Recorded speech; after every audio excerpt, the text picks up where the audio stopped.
Olá, pessoal. Bem-vindo ao canal Recomenda ou Não Recomenda. Bom, eu postei uma foto da minha sala em uma das minhas páginas na rede social e tava com a lareira no fundo. E surgiu muitas dúvidas como que eu fiz para colocar essa imagem da lareira funcionando assim como protetor de tela da televisão. Lembrando que a minha televisão é uma TCL de 50 polegadas com sistema operacional Android. Se eu não me engano, o nome dela é P8M, tá?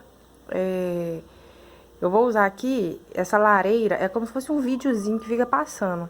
Vocês encontram o vídeo dessa lareira, 1 hora de vídeo, 6 horas, até de 8 horas. Então, assim, às vezes quando estiver recebendo uma pessoa em casa, tiver no bate-papo e conversando e tal, é legal deixar a lareira aparecendo. É bem simbólico mesmo, é como se fosse...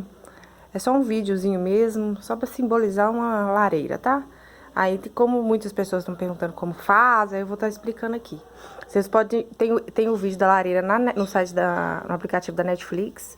E tem também em outros extremos de vídeo. Ou então vocês podem estar pesquisando no YouTube, também tem vários vídeos, tá?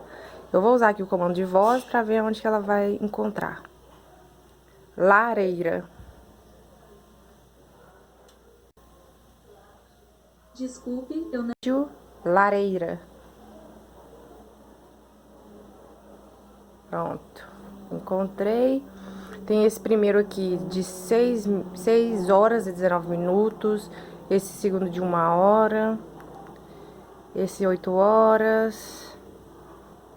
Tem lareira com chuva de fundo. Esse outro aqui de 10 horas de vídeo.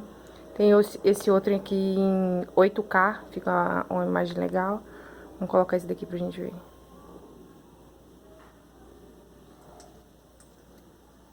Aí. Normalmente é isso aí. Fica a lareira. Você pode aumentar o volume. Fica o som das brasas queimando.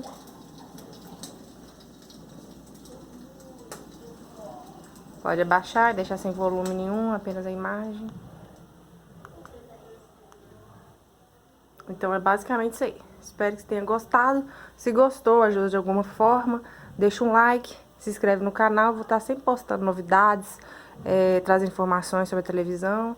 E se tiver alguma dúvida, algum comando que não está conseguindo, deixa nos comentários, que aí eu faço vídeo ensinando como está utilizando. Abraço, até mais.